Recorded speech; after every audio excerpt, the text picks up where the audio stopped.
All right, what's up, everyone? Today, we are going to talk about how to sell creativity for a lot of money.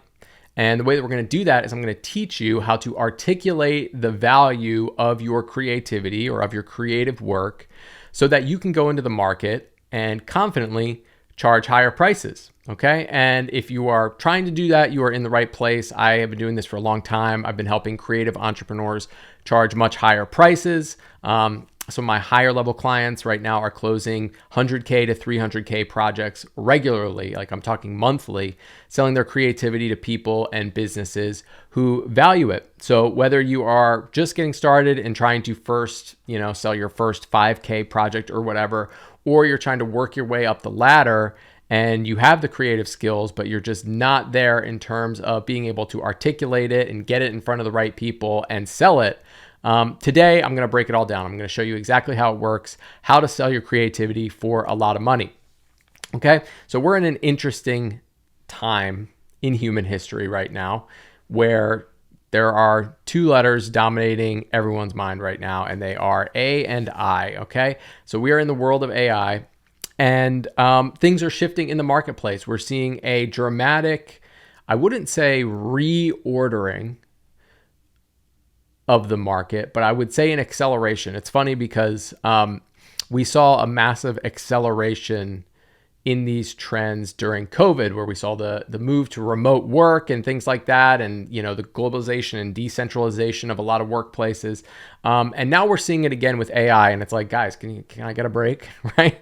But bottom line is, we're not getting a break, unfortunately, and you have to swim or sink. So right now, what we're seeing is an acceleration of a trend that was already happening in business, where AI is essentially automating productivity. It is dramatically accelerating the ability to be productive. And when the value of productivity goes down a ton, because machines are going to be able to do this, you have to ask yourself, well, what is going to rise in proportion to the decrease in productivity? And surprise, surprise, what happens is creativity increases in value, right? The things that humans can do that machines can't actually become more valuable. So if you're actually really creative, you're going to do really well in this era, right? All these human skills that machines can't do are going to be where the money is. And, a lot of people don't talk about this. But when you really get down to it, no matter what level you are, the biggest driver of profit in business is actually creativity. And, CEOs will never admit this. At a certain point, if you are selling with a brand, that is how you have differentiation, right? So brand allows you in a market that is competitive to have an advantage where people will buy from you over other people. It can also be innovation in your product and things like that. Another way that you're creative. So in all these instances, creativity is driving that profit surplus, right? As things become more commoditized, what is going to make a business stand out is how creative it can be, okay?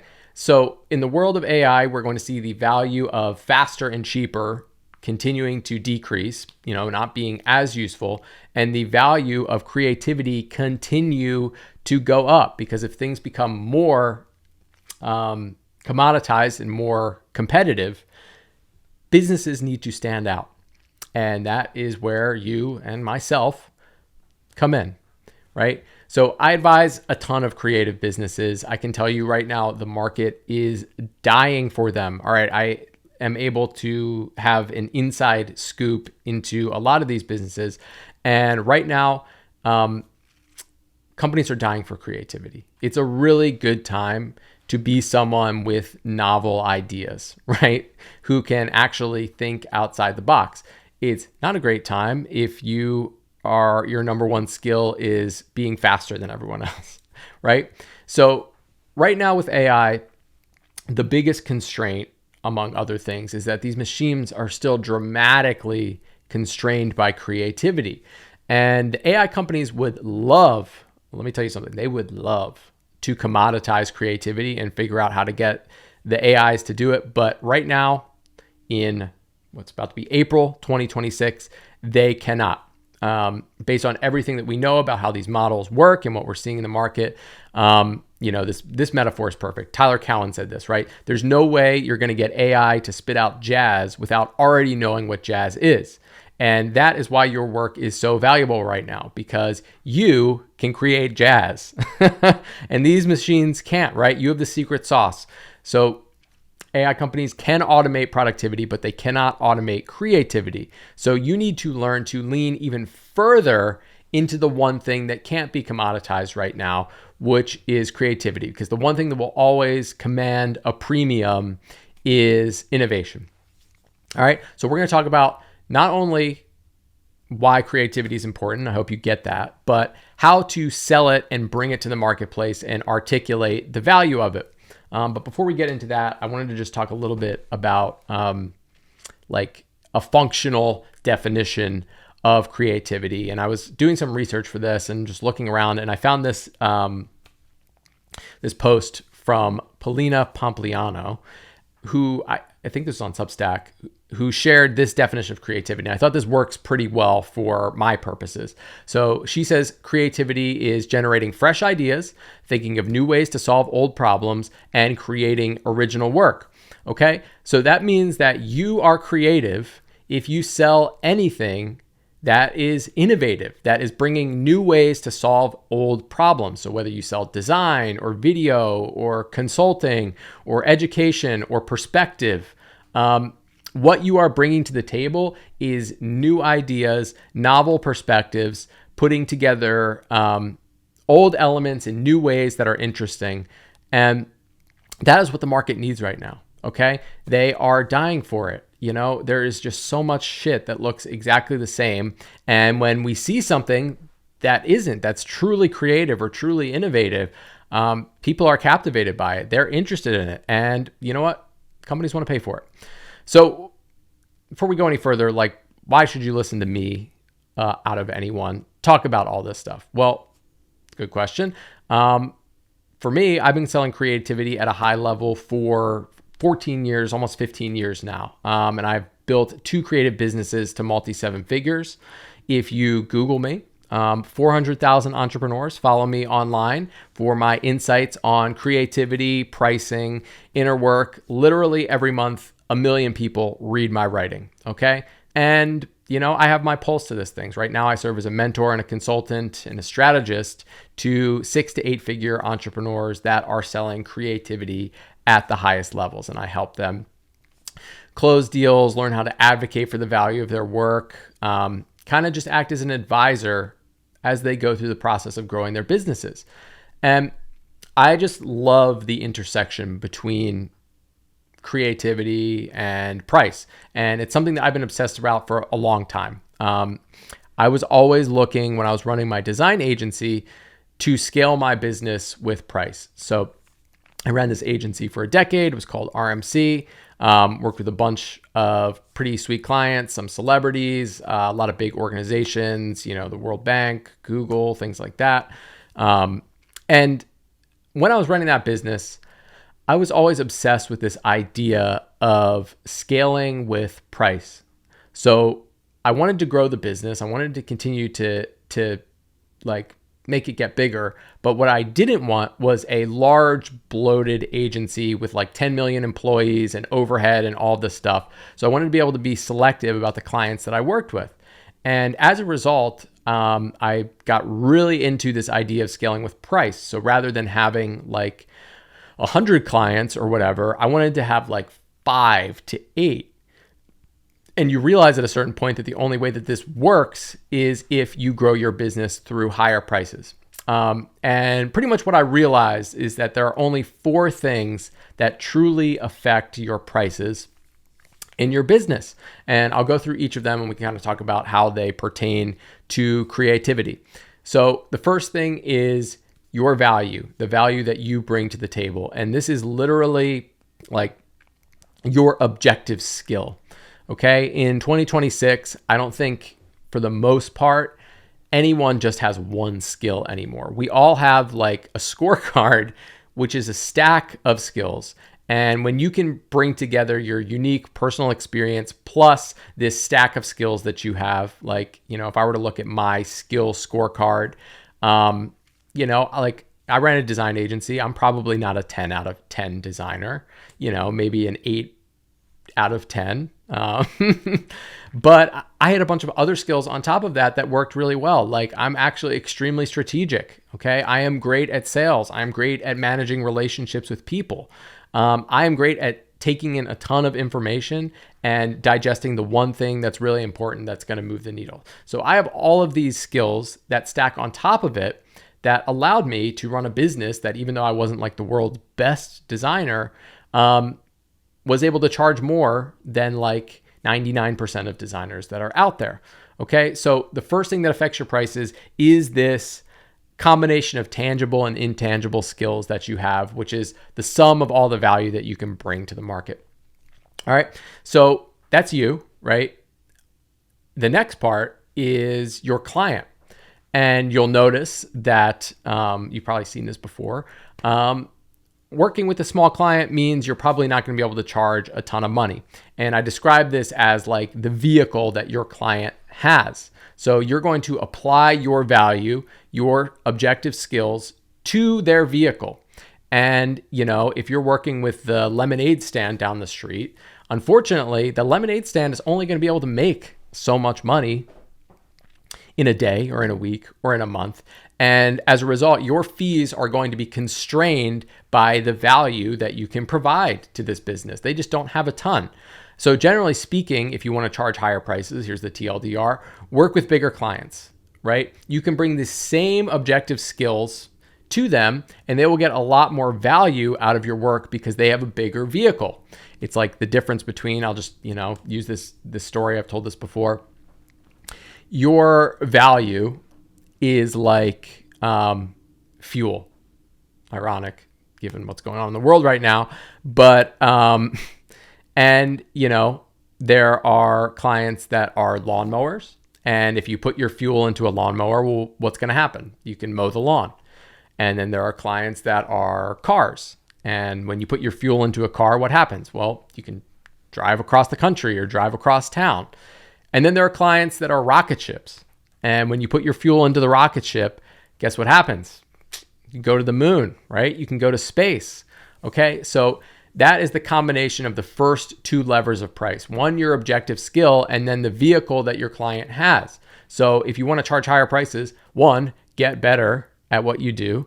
Two, find better clients. Find clients with larger vehicles. Like it's probably the easiest hack, but whenever I tell people this, the first thing that they say is like, oh, well, I wouldn't know where to find bigger clients or better clients. And then they're like, okay, the end. Right? It's so close.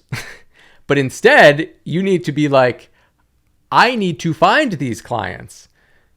Right? Like you've now figured out the number one constraint for your business. So you should be asking yourself, well, damn, if I can do exactly what I'm doing now and I just have bigger clients and as a result I make more money and I don't have to work more, I should probably be spending a lot of my discretionary time trying to figure out how to build relationships with these types of clients.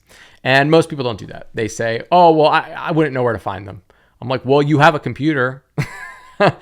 LinkedIn exists.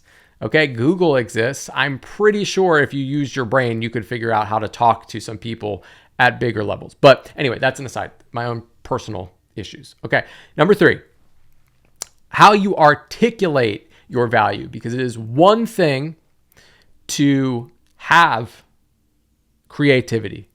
It is another thing to actually go out and sell it. So your articulation is essentially your marketing in sales. It is your ability to communicate, and we're going to spend a lot of time talking about this specific area today. But it's your ability to articulate the value that you provide to the right client. So essentially, points one are your value and the client. Articulation is literally the story that you tell of your value and the right client, and what happens when your value and the right client come together. That's your marketing and sales. Okay, so this is so important. You can have all the value in the world, but if you are like a 2 out of 10 on articulation, it's going to be really hard to make a lot of money. Okay, so we're going to talk about that a lot today. And then finally, the last one, massively underrated. Not enough people talk about it. It is your level of conviction in yourself. It is literally your self-belief. It's your self-esteem. Okay, because what I found is like, working with entrepreneurs, there are always constraints on the business. And more often than not, there is an external constraint, something like, we need to find more leads, right? But then behind that external constraint, there is an internal constraint, right? There's a reason why you're not doing the one thing that you know you need to do right now. And usually that's a result of something that you need to work on or some challenge that you need to address. And oftentimes pricing is most constrained by the internal constraint of self-esteem or self-belief, believing that you are worth it, or these like stories that you have, these money stories, like Ramit Sethi calls them invisible scripts, these invisible beliefs that you have about money. Okay, so if you don't fix your conviction, if you don't work on cultivating conviction and cultivating self-belief, all of this other stuff is going to be useless because you're going to be sitting there undercharging and over-delivering because you don't believe that you are worthy of charging high prices and being successful. A lot of people have this really dangerous belief that the only way that you can make a lot of money and be successful is to work really hard and to be in pain. And it's just not true, okay? You do need to work hard, but you don't need to be in pain, okay? So that's the last one, is your ability to work on your self-esteem and have conviction in the value of your work. So today I want to go deeper on some of these points as they pertain to our kind of 4 levers of pricing. But before we do that, if you're listening this far, the reason I'm recording this and the reason that I come out here and I share my work, number 1 is to help people for free. But number 2 is so that you can see that I'm an expert and I'm actually really fucking good at what I do. So if you see this and you want my help in your business, I actually have 2 ways that we can do that right now. Okay, I'm going to be kicking off another cohort of my program called How to Charge More soon, which essentially goes through all of this stuff in detail and literally teaches you how to scale your business with price, like 2 to 10x your pricing through all the stuff that we're going to talk about today. So if you're earlier on in your journey and you want to like close your first 10K project, or you want to close your first 50K project, or even if you're farther on and you want to close your first 100K, How to Charge More is great. It's a 4-week program with me. It's live. We're getting a ton of amazing results with our clients, so I'd encourage you to check that out. And if you're further along in your journey and you want to work closely with me, like literally my clients call it a co-founder with co-founder without the shares, I have another thing that is called a creative partnership. And I work closely with a handful of creative businesses to close their first million or their next million in their business. So you need to be doing, like, I would say minimum 300K a year. A lot of my clients are in the like medium 7-figure range. So if your business is at that point and you want to work closely with me, we have that as well. So just thought I'd say that if you're this far in, there are opportunities to work with me. Let's get into the rest of this. All right. So if you want to sell creativity for a lot of money, you need to do a couple of things. And the first thing that you need to do is you need to get really clear on the person that is buying from you. So you need to understand your buyer and you need to really get into their mind and ask yourself like, okay, who am I selling to and who's buying? And from there, you can begin to articulate a story about the value that you bring to them. So we always start with the other person. And this is really the skill of empathy. And it's to understand at a deep level what the person that you're talking to is really after. All right. So I always tell my clients, like before you go into a negotiation or you talk to a client, I encourage you to go through this mental exercise where you ask yourself, well, what does this person that I'm talking to really want? What do I think that they care about? What's on their mind? What are their big problems? What are their big goals? And once you get clear on that, then you need to go a level deeper, okay? Because people are not going to pay a ton of money to someone to just give them their surface level problem solved, right?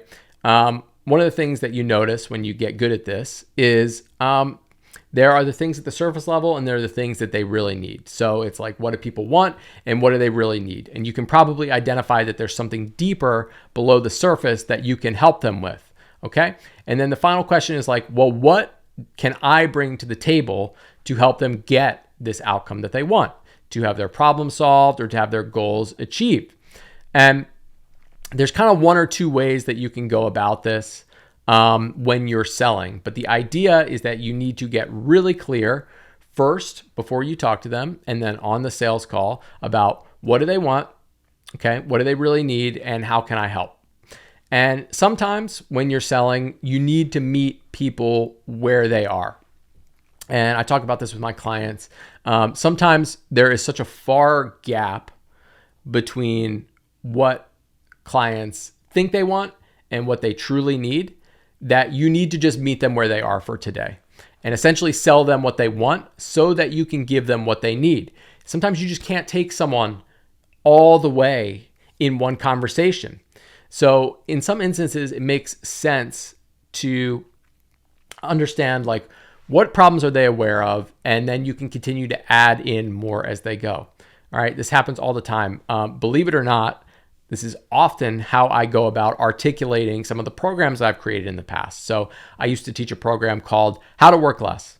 And the surface problem, okay, was that people are overworking and they want to work less hours. They feel burnt out or overwhelmed. But it's kind of like a Trojan horse.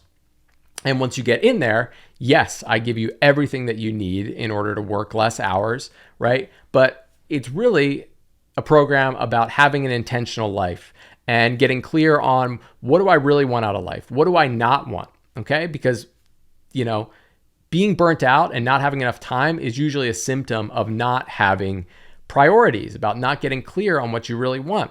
So sometimes you got to meet people where they are in order to give them what they truly need. All right? Now, other times you're going to enter into an engagement when you're talking to a client, okay? And you need to tell them no. One of the ways that you're going to demonstrate the value of your creativity is by saying, listen, that idea sucks. Some people are going to be ready for more depth, but you're going to have to test them to see if they're really ready. And this is like one of the nuances as you get better at selling creativity is you need to understand where people are in their journey right now and, like how much you can push, how far can you bring them into a new reality in one conversation. And sometimes people are not going to pay a ton of money to be told that they're right. People are going to want to pay a ton of money for a new paradigm, a new way of looking at things, some real innovation. And for those people, the way that you're going to articulate your creativity is more through speaking to something that has been outside of their purview, something that's not in their field of vision. Okay? And it's your job to show up, to understand the buyer, to get really clear on what they want, get really clear on what they need, so that when you go in there and you have a conversation with them, you can do the next step, which is connect your work to the things that they care about. All right? And when you connect your work to the things that they care about, generally speaking, it's going to be a combination of two things. So anytime someone is like buying something, like let's say you're selling to a company, right? There's actually going to be two goals going on that are in parallel, and sometimes they converge and sometimes they diverge. And these are going to be the businesses or organizational goals. And then there's going to be the personal goals, which are actually the goals of the person that you're selling to. And most often, usually, if you're selling to like a pure entrepreneur like me, the things I want personally and the things that make my business grow are going to be pretty darn aligned. But as organizations get bigger, this is some real inside baseball stuff. Often the business's goals and the goals of the individual that you're selling to are not 100% aligned because they have their self-interest and they have stuff that they care about. And then the business has its own interest, which is essentially like to maximize profit, basically. But the person may say like, well, I want to like look really good to my boss, or I'm presenting to my board, and they may be interested in a project, this is hypothetical, that is mostly about their personal needs in terms of articulating their vision to their board, and has less to do with the big picture stuff. So what you need to understand is the world is not black and white, and that there are people inside of businesses that have their own needs, desires, wants. And I'm going to talk to you about the next thing you need to do, which is connecting your work to business outcomes. But you need to be really clear that business outcomes are just one piece of the puzzle, okay? And you also, just as important, need to be able to connect your creativity and connect your work to personal as well, okay? So it needs to be both. All right. So in terms of connecting your work to business outcomes, this is where the rubber really meets the road. And this is what we're going to talk a lot about. So when you come to the table and you're a creative person, essentially what you're doing is you are bringing innovation to the table. You're bringing new ideas, you're bringing novel perspectives, you're bringing them something that they couldn't come up with on their own. And your goal, and you need to have a POV about this. We're going to talk about this in a second. You need to be very clear about how your creativity connects to the outcomes that the person you're selling to wants. All right, so I'll use a lot of business examples, but there are instances where, let's say if you're selling more on the like art side of creativity, it may not be an ROI that the individual is after. They may be after something else. Like let's say you're selling art or creativity for someone's home or for a public place or something like that.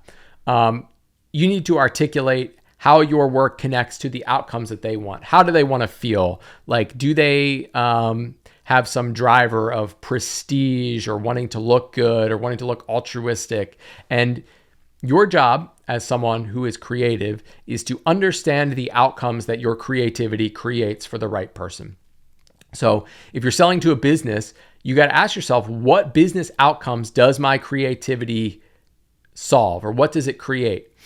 So for instance, like brand, it's been pretty well established that brand, when done well, allows you to charge a price premium when combined with the right strategy and the right positioning and the right product. Or if you sell like marketing, for instance, that may extend the customer lifetime value. So it may keep customers buying more and more because they have a high level of affinity with the product, or they continue to buy it. So if you want to charge a ton of money, and this is really what I'm trying to get at, you need to anchor your work towards an outcome that is worth a lot of money to the person who's paying. And whether you believe it or not, your creativity creates outcomes in the world. All right. And if you don't understand that, you're not paying attention or you're not good. But if you just look back at your past work, you will realize that when you sell it, it creates beneficial outcomes to the people that you sell it to. Okay. It's your job to pay attention to these beneficial outcomes and learn how to articulate them to the next people that you're selling to so that they can understand how your creativity will benefit them. This is literally just marketing, but for some reason, creatives are really good at being creative and really bad at selling creativity. So anytime we are being creative, the job of creativity is essentially to influence someone. You may not believe this, but stay with me. When you create an advertisement, okay, well, you're influencing someone to do something or to change something or to take an action. When you create a piece of artwork, well, what is your artwork, right? It's self-expression, but it's also influencing someone to feel something, to feel the same thing that you felt, right? It's why humans express themselves. All right. So our job when we sell creativity is to influence things, for people to feel things, to take action, right? To change something. And your creativity is going to help whoever you sell it to reach an outcome that they want to achieve, right? So before you go any further, you need to sit down and you need to get clear on what outcomes do my creativity actually provide? What does my design do for the people that I sell it to? What does my consulting or my strategy do for the business that I sell it to? What does my artwork do for the people that buy it, right? And who are going to value it the most, okay? And I think one of the issues, and this, when I give this solution, this solves this problem for a lot of the people that I talk to. It helps them like really make this concrete, is if you're struggling to connect your work to business outcomes, I recommend that you start with this. And what you do is you need to develop essentially like a point of view. You need to develop a case for why your creativity and your work matters. And anyone who is a true expert, okay, who has transcended from I am just an order taker who's billing by the hour and just like doing deliverables on a checklist. Anyone who's a true expert and is really like creating a lot of innovation, you need to have a strong belief about how your work impacts and benefits your clients positively, okay? So I have a lot of beliefs about how my work benefits people. You can probably see them leaking out all over the place in this video, right? Well, let's talk about some beliefs that I have, right? Well, I believe that businesses are better off scaling through higher prices than through selling more. That's a strong belief that I have. I have a belief that one of the biggest drivers of profit is creativity, and that innovation and creativity is massively, massively valuable. Okay. I have a belief that the inner work is extremely important for growing businesses and creating aligned businesses. So all the things that I do and that I help my clients with, I have strong convictions that they will help them to get to the outcome that they want, which is generally make more money, work less hours, have a more fulfilled life, right? Generally, those are the 1, 2, 3. Okay, so you can steal this point of view of mine, but you need to have a high level of conviction behind this, behind your point of view. Ask yourself, why is this important? Why should someone cut me a $100,000 check to help them with these things? Okay, but the idea is that you need to be able to articulate your point of view, your truth about how your creativity benefits businesses. And it doesn't have to be an absolute truth, right? Like there's definitely an argument to be made that someone could make that actually the best way to scale a business is through volume, right? There are tons of people right now selling cheap $27 courses and digital products that are crushing it and making a ton of money. So I'm sure that they have their own point of view as to why that's true that they can articulate strongly. But the point is that you need to have your point of view about your work and the benefit and why it's important to these clients. So I'll give you some examples and some inspiration, but you got to get clear on this stuff, okay? This is something that as it pertains to AI currently. So one belief that you could have is that, let's say you do branding. Your belief could be a great brand commands a higher price in the market. And there's actually a lot of data to back this up. There's a great study from 2008 called Brand Equity in the Bottom Line that literally maps with data that the companies with more recognizable brands, with better brands, command a higher price premium. Okay, so brands allow you to charge higher prices. And what happens when you charge higher prices? Oh, higher prices, more profit equals a more resilient business, less affected by stress of the marketplace, more resources, ability to hire more talent, right? It's this virtuous cycle. And you can sit there and you can say, well, yeah, I sell logos, and a logo is $8,000. Or you can say, we create brands that help you to command a higher price in the marketplace. And that is going to be a much higher degree of articulation that is connected to the outcomes that a business wants, which is to make more money. Okay? So you got to understand at a deep level what it is that you really sell. Like, what's the true value of your work? And if you actually go in and you talk to your clients, maybe you go back and you talk to your past clients, you'll often find that the things that they value most about you are not even the things that you think are particularly important. So it may be something like, oh, well, like Christo articulated this. I always use this story, right?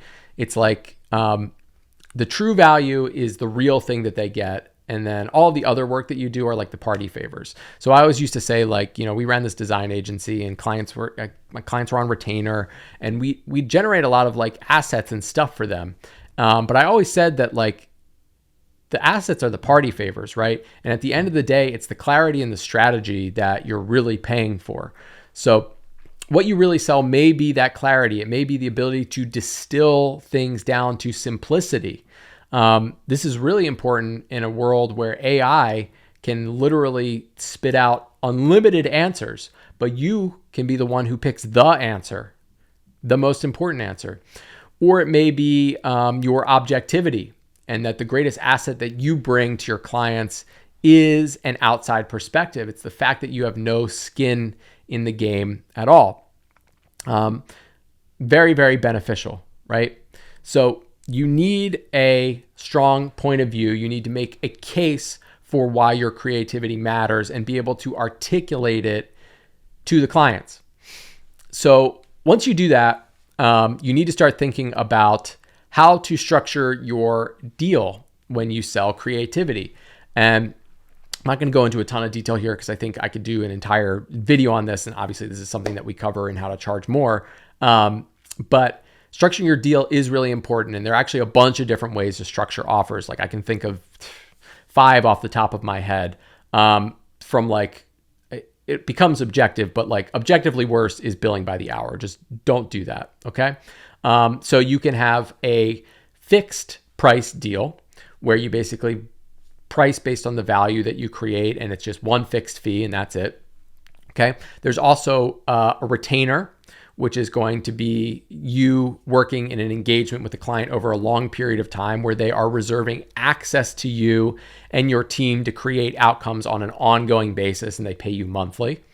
There's also the equity play, very common with startups, where you're going to take, a percentage, a fraction of a percentage of equity in a business in exchange for what you're bringing to the table, whether that is creativity or advisory or relationships or stuff like that. Sometimes people will do a little combination of a fixed and equity.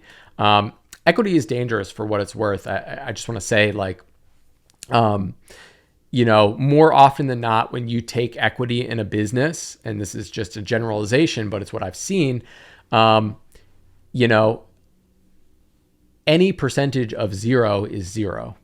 Okay. So when you're just getting started, if you don't have a process in place, like let's say you're working with startups, if you don't have a process in place for vetting and getting clear on the likelihood that this business that you're getting equity in is actually going to grow, I would encourage you to maybe not do it. Okay.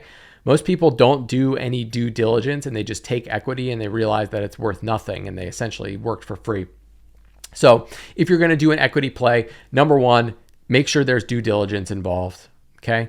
Number 2, probably consider a combination of some fixed fee plus equity if you want to do it. And 3, basically you can write it off on your bank account, like just mentally, like say, okay, this is worth 0. And if it becomes some big thing, then that's great.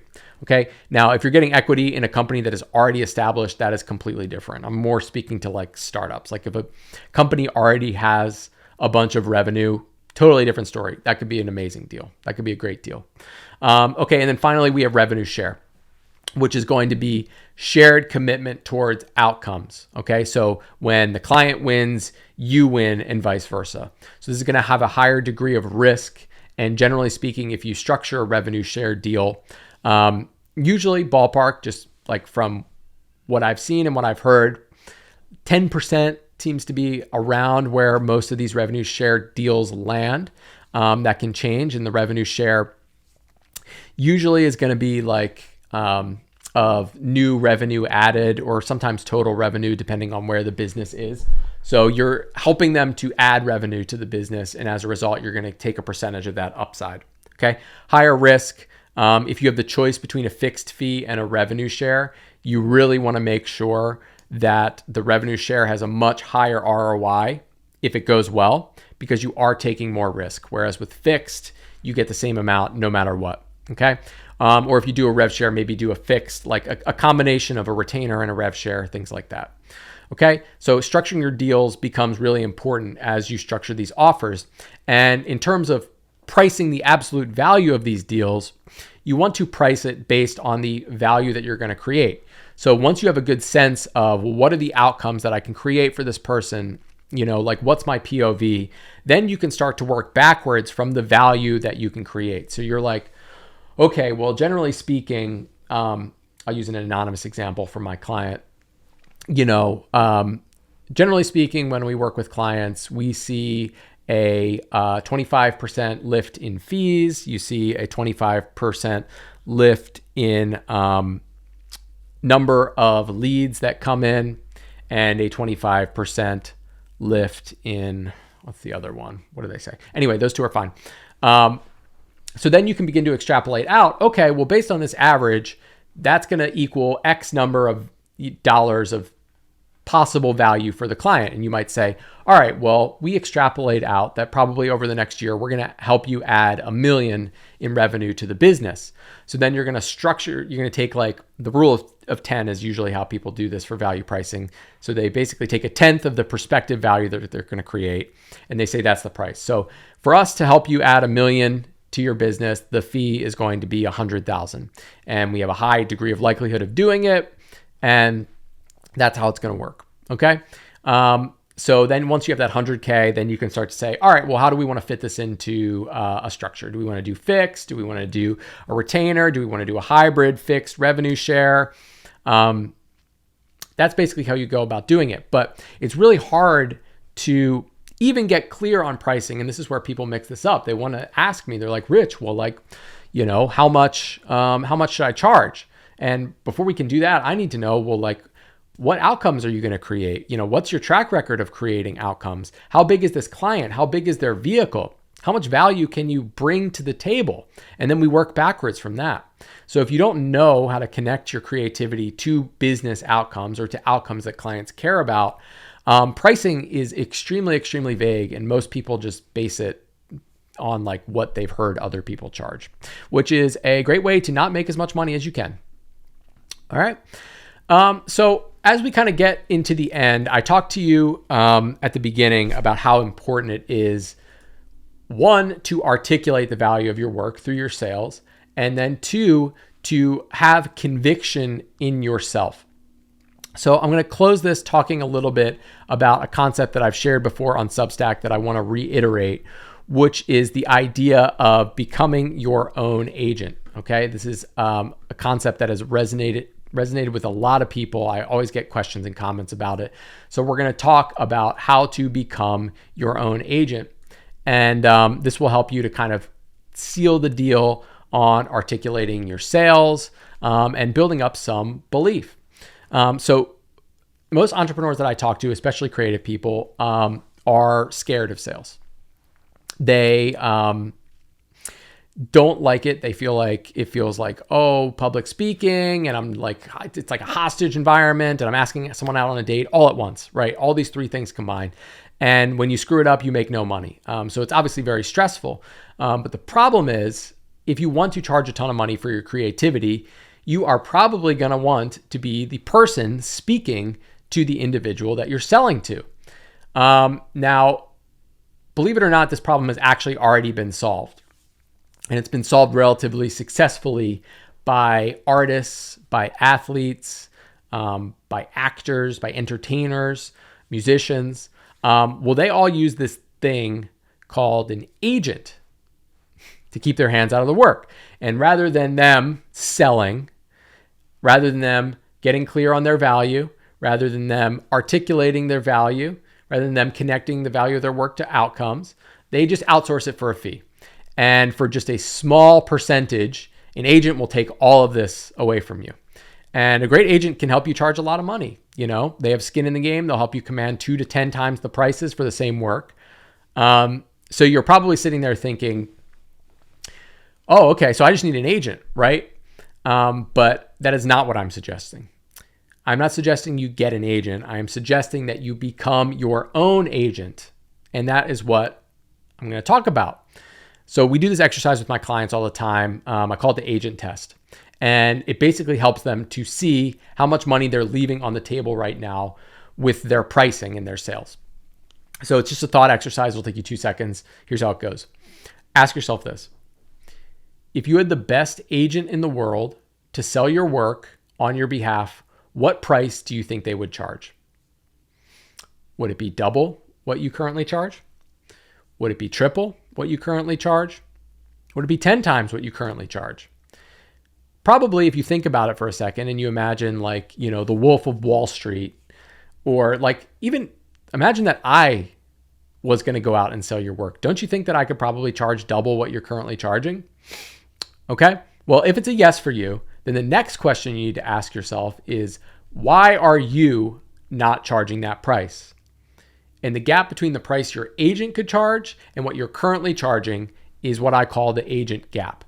And it's basically the gap between where you are now and what you could charge if you could advocate for your work more effectively. All right. And when it comes to selling creativity, it is all a game about advocating for your work. So I need you to step into the role of becoming your own agency. And the easiest way to do this is to simply model what agents do and do it for yourself. So what does an agent do, right? Well, an agent really just advocates for the value of their client's work. And the things that a good agent does, you are probably not doing for yourself. And the reason you're not doing it probably has something to do with your self-esteem or your self-belief. So a great agent has 100% belief and conviction in their client, right? They don't have any fear. They've seen their client, they've seen the outcomes they can create, and they trust they'll deliver. Okay. They also have a deep understanding of the value of their client's work, right? The agent can go out into the market and easily articulate this point of view about the value of their client's work. Okay. Agents also don't back down when things get hard. Great agents handle objections, and they understand that like negotiating is a part of business. It's about coming to a fair agreement for both parties. Okay. And then agents also charge the highest possible price. They are clear on the work, they're clear on the market, they're clear on the customer. And based on that understanding, they advocate for the highest price possible. And yeah, believe it or not, you don't need an agent to do any of this stuff. You can just do it for yourself. But if you're going to do it, you need to get clear on the stuff that we talked about. You need to be clear on what outcomes does my creativity create? What's my point of view? What does my client actually care about? And then when you have all of that stuff, you need to learn to articulate it. And this is one of the big things that I think people struggle with is they get really hung up on the yes, right? They like really beat themselves up and take it super personally, whether the client says yes or not. Like it's like a referendum on them as a person or something like that.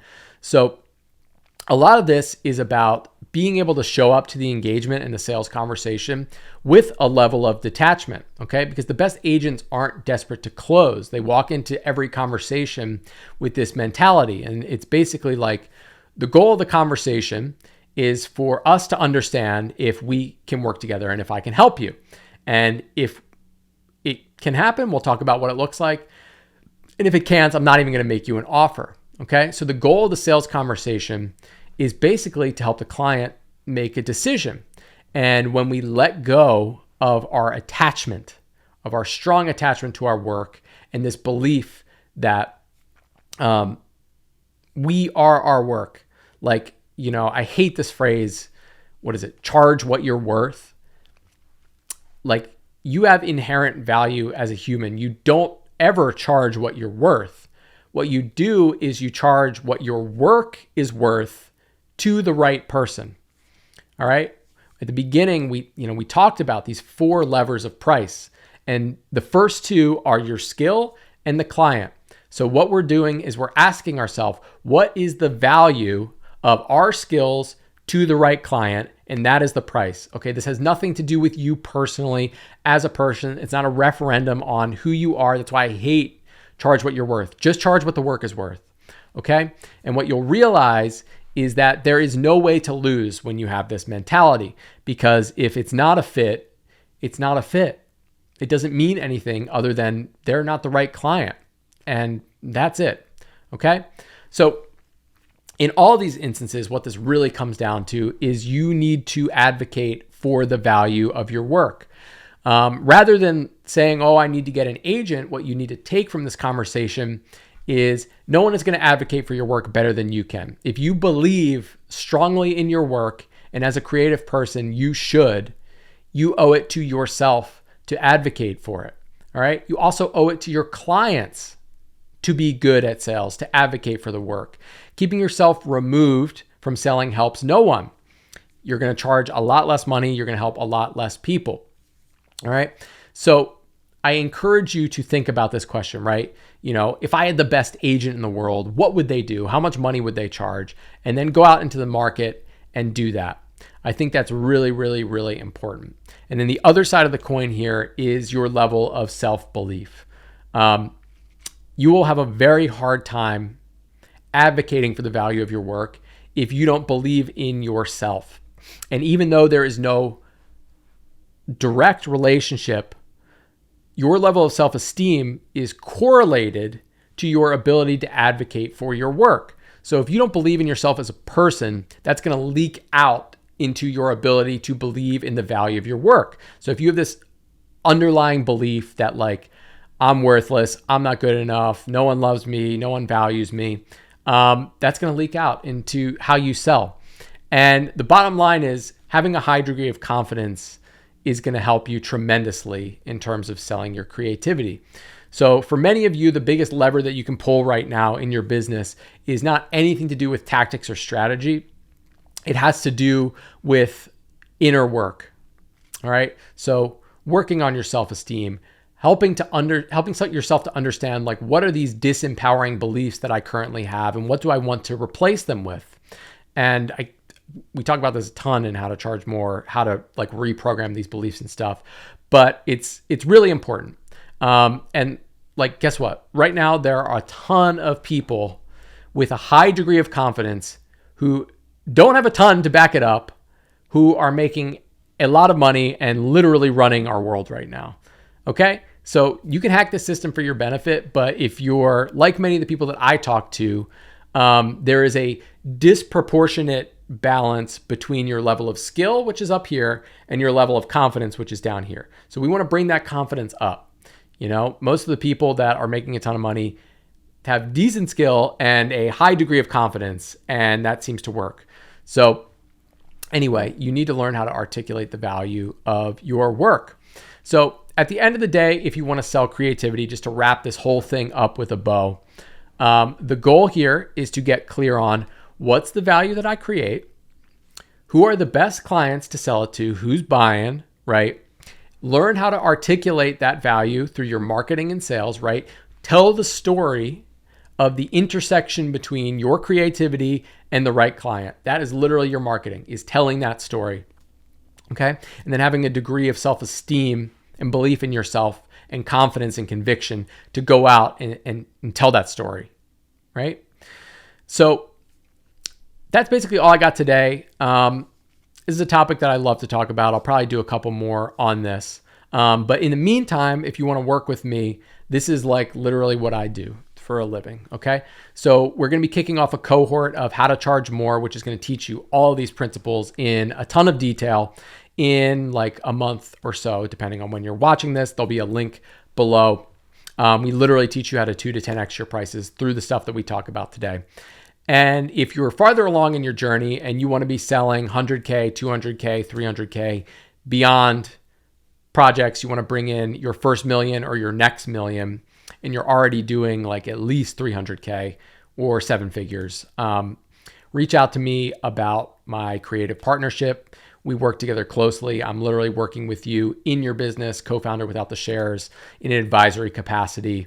And yeah, it's just a really good time. There's a lot of opportunity in the market right now for those that are super creative. And I would encourage you to strike while the iron is hot. All right, that's it. See you in the next one.